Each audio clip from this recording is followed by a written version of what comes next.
Series start कर रहे हैं जिसके अंदर we are going to study different organs of the government, executive, judiciary and legislative. We are going to study the structure, organisation and functioning of these organs. So we are starting this Indian polity series for the upcoming preliminary examination, so that before exam you can cover all the important details about the syllabus and also understand the topics in detail. Right? So let's get started without any delay. शुरू करते हैं आज का lecture. The class will be bilingual. That means 70% English and 30% Hindi will be used. Today we are starting with Indian judiciary, and the sources that we are going to use in these lectures will be from NCERT's class 11-12, from different websites, and also of these of government, and also from M. Lakshmikant, Indian Polity. Now when we talk about Indian judiciary, we are starting with judiciary. Okay, there are three organs of the government, as we all know: executive, legislative and judiciary. So we are starting with the Indian judiciary. As we all know that Indian administration, it is guided by three pillars. Our Indian administration, you can write it down also. You can take down notes in the class. These kind of mind maps and flowcharts will help you understand and revise better before your exam. So Indian administration, as we know, it is guided by three pillars. And those three pillars are legislative, executive and judiciary. These are the three pillars of Indian administration. And in India, we say that we have an independent judiciary. The organs of the government, the other organs like executive and legislative, they cannot interfere with the functioning of judiciary. That is why we say we have an independent judiciary, because executive and legislative, they do not interfere in the judiciary, and the decision of Indian judiciary is respected. And here the judges can perform their duties without any fear or without any partiality or favor. Okay, that is why we say Indian judiciary is accountable to the constitution. It is also independent. Judiciary is that branch of the government that interprets the law, that settles the disputes and administers the justice to all the citizens of the nation. And Indian judiciary is also considered as the watchdog of a democracy. Democracy ka watchdog bhi माना जाता है Indian judiciary को. That means that it is also protecting the democracy of the nation. It is also the guardian of the constitution. For democracy to function effectively, it is imperative to have an impartial and independent judiciary. If you want that in a nation democracy should be protected, should be respected, you need to make sure, you need to ensure the judiciary is impartial and it is independent. That means nobody can interfere in the decisions of the judiciary. Alright. So independence of the judiciary also does not mean that judiciary functions arbitrarily or without any accountability. And that is why we say that judiciary is accountable to the constitution of the country. Alright. Now let us understand the structure of judiciary. Now India has a single integrated judicial system. And the judiciary in India has a pyramidal structure. We have Supreme Court at the top. Then we have high courts below Supreme Court, and below the high courts we have the district courts and the subordinate courts. So this is the pyramidal structure of our judiciary. At the top we have Supreme Court, then high court, and then we have district and subordinate court. Okay. Now the lower courts, they function under the direct superintendence of high courts. The district and subordinate courts, they work under the direct superintendence of high courts. That you have to remember. Now let us create a diagram for the structure of Indian judiciary system. Before we move ahead, here's a small announcement for all of you. Coming this 19th of December, that is Sunday, at 11 AM in the morning, we have Unacademy's UPSC Mega Combat, the Maha Combat. This is an all India free scholarship test for all the UPSC CSE aspirants, which will be conducted like your prelims examination. The best part is that it is going to be the ultimate support for your UPSC CSE preparation. Not just you will be in a position to earn scholarship, you will also win exciting rewards. 1,000 lucky participants are going to win rewards like iPad, HP laptop, Kindle, Fitbit Versa, Amazon vouchers, and we are also going to provide scholarship from a pool of ₹6 crores to the top 500 rankers. This combat, which is free scholarship test, it will be conducted on this Sunday 19 December 11 AM in the morning, and it will be a live test. Only if you give the test live you will be eligible to win scholarships and rewards. What you have to do is that it will be a 1 hour test, okay, wherein you will have to solve 56 questions. So the link is given below in the description box of this combat. Click on it and use invite code ARPITA10 and enroll today. It's a free scholarship test. Enroll so that you will not miss any notification for the coming combat. So this is the structure of the judiciary. Okay, I'm writing over here. You can also create this flowchart in your register of the Indian Polity Register. Structure of Indian judiciary. Okay. So let us understand. At the top we have the Supreme Court. ठीक है, top पर हमारे पास Supreme Court है. Now when we talk about the Supreme Court over here, please understand it very clearly. इसको अच्छे से समझ लीजिएगा. When we have the Supreme Court at the top, its decisions are binding on all the courts. Okay, please write it down. Decisions of Supreme Court, they are binding on all courts. जितने भी courts है, like High Court, District Court, Subordinate Court, they also have to accept the decision of Supreme Court because it is the top. It is the head of the pyramidal tower. And another important part of Supreme Court's function is that it can transfer, write it down, it can transfer judges of high courts. Judges of high courts. Okay, तो high courts के जो judges होंगे उनको Supreme Court transfer कर सकता है. And another important point about Supreme Court is that it can move cases from any court to itself. For example, there is an important case which is going on in district court. If Supreme Court wants to have a look at it, or Supreme Court thinks that it is better for them to solve the case, they can transfer the case to themselves from district court. Okay. Another important point about Supreme Court is that it can transfer cases from one high court to another. एक high court से दूसरे high court में case को transfer supreme court करवा सकता है. It has that power. So this is the top most part of the chart, that is supreme court. Now let us understand about high court. अब high court के बारे में समझ लेते हैं. ठीक है, this is the High Court. Alright, let us understand. Now in the case of High Court, it can hear appeals from lower courts, that is from district court and sub courts or subordinate courts. They can hear appeal from that. Okay, तो district court या subordinate courts के जो भी appeals हैं वो High Court भी सुन सकता है. And then it can also deal with the cases within the jurisdiction of the state. State के jurisdiction में जो भी cases है वो High Court ही सुनता है. It can issue writs for restoring fundamental rights, that is orders for restoring fundamental rights. High Court also can issue orders, right, fundamental rights को restore करने के लिए.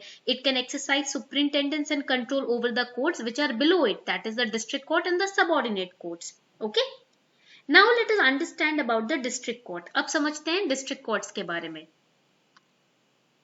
So district courts, they can deal with the cases arising in the district.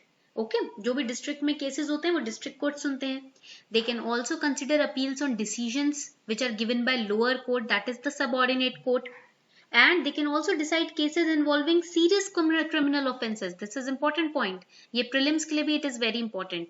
ठीक है, कोई भी serious criminal offence अगर है, please write it down, add criminal word over here, वो डिस्ट्रिक्ट में अगर किए गए हैं तो that also they can hear or they can look after, okay, those cases. Then we have the next, the subordinate courts. Subordinate courts जो होते हैं, they can consider, write it down, they consider the cases of civil and criminal nature. कोई भी case जो civil या criminal nature का है वो केस सबऑर्डिनेट कोर्ट्स भी सुन सकते हैं और उसे सॉल्व करने की कोशिश कर सकते हैं. Now we will understand the two branches of legal system also, civil and criminal. These are the two branches of legal system. I hope you have created this flow chart. अगर if you haven't created it, pause the video and then create this flow chart in your register. It's going to help you extremely when it comes to your prelims revision. जब आपकी prelims की revision की बात आती है ना, तो ये फ्लो चार्ट्स आपको काफी हेल्प करने वाले हैं. ठीक है, तो मेक श्योर कि आप इनको अच्छे से नोट डाउन कर लो. Now let us understand the two branches of the legal system. Also, before we start with the next topic, here's a small announcement for all of you. UPSC annual prize hike has been launched by Unacademy. So if you are wondering to, or deciding on to take courses on Unacademy Plus, this is your time, because from 16 December there will be an annual price hike on Unacademy. 2000 rupees का price hike होने वाला है Unacademy पर. एक mega price hike भी होगा, but the dates are not announced. So before, if you take your subscription before 16 December, then you might get the courses on a very low price. बहुत ही कम price पे, only 50,000 for 1 year subscription, 72,500 for 2 years subscription. Okay 90,500 for 3 years. तो अगर आप एक साल की तैयारी का सब्सक्रिप्शन लेना चाहते हो, वैसे तो एक साल में आपकी तैयारी अच्छी खासी हो जाएगी, 50,000 में आपको सारा कुछ मिलेगा. ठीक है, कॉम्बो में ऑप्शनल भी है. यहाँ पर we are launching new optionals from 15 December. They are starting from 15 December, the optional subjects, and the batches, new batches are starting from 15 December. So make sure that you take your subscription before that, so that आपका क्या होगा, यहाँ पर आपके पैसे भी बचेंगे और आपकी तैयारी भी टाइम पर अच्छे से शुरू हो जाएगी. You have 6 months for 2022. That is more than enough. Take your subscription today and do not forget to use code ARPITA10 to get 10% discount. This code will fetch you 10% discount. ARPITA10. इससे आपको easily 10% का discount आपके subscription पर मिल जाएगा. The links are given below in the description box. Subscribe today before 15 December. Okay. Now, apart from the above structure that we studied, there are also two branches of legal system. First is the criminal law, second is the civil law. Both kind of laws which are also not just interpreted, the cases related to them are solved by the subordinate courts also. So criminal law relates to those crimes which are committed by any citizen or entity. A police report is filed against them, and then the court finally decides on the matter. But the civil law deals with the disputes related to violation of fundamental right of a citizen. FR means fundamental right. तो अगर fundamental right violate हो रहा है तो वो civil law वाला case हो जाता है. अगर कोई murder हो रहा है, कोई cheating हो रही है, चोरी डकैती हो रही है, तो वो सारे केसेस criminal law में आते हैं. ठीक है, duping हो रही है तो वो केसेस criminal law में आएंगे. Alright. यहाँ तक पॉइंट क्लियर हो गया. अब सुप्रीम कोर्ट के ना, they have 3 types of jurisdictions. Please write it down. Supreme court, it has 3 types of jurisdictions. Okay, and the jurisdictions of Supreme Courts, they are mentioned in which articles? Article 131, Article 133, Article 136, Article 143 of the Constitution. These are the articles wherein the jurisdiction of Supreme Courts are mentioned. Okay, this you have to remember. We will study these articles one by one. Now we are going to understand the functions, and then we will study those articles in part 2. Okay, so this will be the part 1 of this lecture. Now let us understand the functions of the judiciary, or you can say role. Functions can also be termed as the role of judiciary. Now the first role of judiciary is administration of justice, as I told you in the starting of the lecture. The chief function, this is the chief function of judiciary. ठीक है, ये judiciary का chief function या chief role होता है, administration of justice. This is the sole purpose why judiciary has been created. Now the chief function of judiciary is to apply the law to specific cases to settle down the disputes. And when a dispute is brought before the courts, it determines the facts. Okay, write it down. The courts, they determine the facts. They look into the facts of the case which are involved through the evidence. The facts are determined through what? The facts are determined through the evidence. जो सबूत होते हैं उनके through facts को determine किया जाता है, which are presented by the contestants. And the law proceeds to decide what law is applicable to this case and then applies it. And if someone is found guilty of violating the law, then they will be imposed a penalty or they will be given a punishment. Okay. Now coming on to the second function, that is creation of judge case law. Now there are many cases where judges are not able to or find the appropriate law to apply in the particular case. Okay बहुत से cases ऐसे होते हैं जहाँ जजेस confuse हो जाते हैं कि कौन सा लॉ इस केस में लगाया जाए.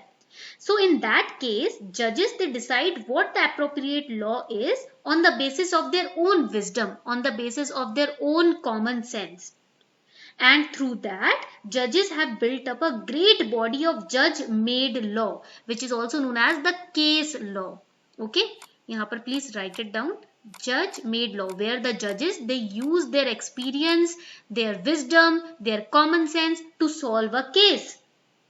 And as per the doctrine of stare decisis, please write it down. Doctrine, this is important for prelims also and your GS paper 2 also. Stare decisis. What is this doctrine? This doctrine says previous decisions of judges are generally regarded as binding on later judges in the same cases. For example, there is a similar case. In that case, the current judge, they are not able to find a law to apply to this case, so they will use the wisdom and common sense of those those judges which have already passed a judgment in such cases. All right, point clear हो गया यहाँ तक? Now the next is the next role or function of not Supreme Court, the Indian judiciary. It is as the guardian of the constitution. The highest court in India, that is the Supreme Court, that acts as the guardian of the constitution. That means the conflicts of jurisdiction between central government and state government, right? Or you can say between the legislature or the executive, they are decided by the court only. Supreme Court जो है वो central government और state government के बीच के conflicts को resolve करता है, या legislature और executive के बीच में अगर कोई conflict है तो उसको भी resolve करता है. ठीक है? Any law or executive order which is going to violate or which is violating any provision of the constitution, it is also declared as null and void by judiciary. So that is why we say that judiciary is the guardian, the supreme guardian of the constitution. And the process that it uses to guard the constitution is known as judicial review. That means it reviews the acts passed by central government or the parliament, and if they are violating the provision of constitution, they will be declared unconstitutional. Okay. Now the next role or function of judiciary is protector of fundamental rights. Now here judiciary ensures through judicial review that fundamental rights are not violated, they are protected. By issuing writs, they make sure that fundamental rights are in check. Now supervisory functions, the higher courts perform the function of supervising the subordinate courts, so that is the supervisory function. Advisory function, Supreme Court advises or gives opinions on constitutional questions also. For example, if while making any law or if a law has been made, the people are protesting against it, Supreme Court, what it does, it reviews the laws and it gives advice and opinions to both the public and also the government. Administrative functions. Some functions of courts are non-judicial. Non-judicial means they are administrative in nature. Okay. So the courts, they may grant license also, administer the property of deceased people also, they can appoint receivers also, they can register marriages also, they can appoint guardians for minors, children or lunatics also. So that is the administrative function which is non-judicial. Special role in a federation. Supreme Court solves the cases between center and state government. That means it plays a special role in the federation of the country. Okay. And conducting judicial inquiries. Normally, judges are called to head commissions that inquire into cases of errors when it comes to performing the duties of a public servant. So it also conducts judicial inquiries into the activities of public servants. So that is also again the role and function of Supreme Court, or not just Supreme Court, judiciary. So these were this was today's lecture part 1. ये था आपका आज का lecture part 1, wherein we studied what is Indian judiciary, we studied what is independent judiciary, we studied the two branches of legal system, the structure of judiciary and the functions and role of judiciary. In the next part, we will study the following articles. Article 131, Article 133, 136 and 143. Okay, these articles are, talk about the jurisdiction of Supreme Court. We will study these articles in detail in the next lecture. Till then, take care, have a nice day ahead and make sure that you revise it, at least thrice. Okay.